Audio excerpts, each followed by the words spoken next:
All right, here we go. I'm going to read Hans Christian Heg.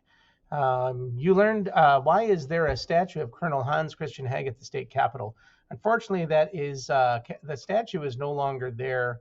There was a time in Madison where there were some angry people and they kind of did some damage to Hans Christian Heg. But I have heard that he is going to be coming back. They're going to put that statue of him and the statue of Forward on there. All right, so you learned in Chapter 6 that many Europeans had immigrated to Wisconsin in the decades before the Civil War. Governor Randall thought it would be good if different immigrant groups formed their own regiments. He called for the 9th Wisconsin Regiment to be recruited from German men and the 17th from Irish men. He appointed Hans Christian Heg as a colonel and asked him to recruit Norwegian and other Scandinavian men to form the 15th Wisconsin Regiment.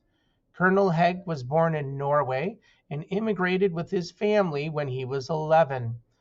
The Hegs lived in rural Racine County, not too far from here, where many other Norwegian families had made their homes. Colonel Heg was a strong abolitionist and a member of the Republican Party. He recruited men from through the Norwegian language newspaper. He appealed to the immigrants' love of freedom and explained that enlisting to fight would create proud memories for the future.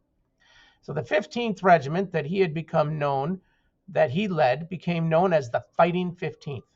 The Fighting 15th trained 16 days only at Camp Randall before going off to battles in Missouri, Kentucky, Tennessee, Mississippi, Alabama, and Georgia. Colonel Heg proved to be a great leader. The men of the Fighting 15th were fierce fighters, but they lost many members. War wounds and disease killed 1/3 of the regiment. Oh, that's sad. The Battle of Chickamauga in northern Georgia was one of the bloodiest battles of the war. The Fighting 15th had hundreds of men when the battle began, and only 75 when it was over. Colonel Heg himself died. He is buried in the Norway Lutheran Church Cemetery in Norway, Racine County. Hans Christian Heg was truly one of the Civil War heroes in Wisconsin history. On the top right, you'll see this statue of Colonel Hans Christian Heg when you visit the state capitol in Madison. The statue honors him as a brave military leader.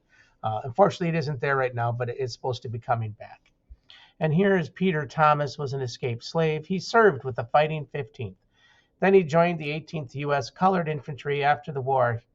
After the war, he moved to Wisconsin and lived in Beloit and Racine County. All right, so 2 definitions. Colonel is an officer in the military just below a general, and Scandinavian is someone born in one of the following Northern European countries: Sweden, Norway, Denmark, or Finland. If they were one of those, Sweden, Norway, Denmark, or Finland, they were Scandinavian. All right.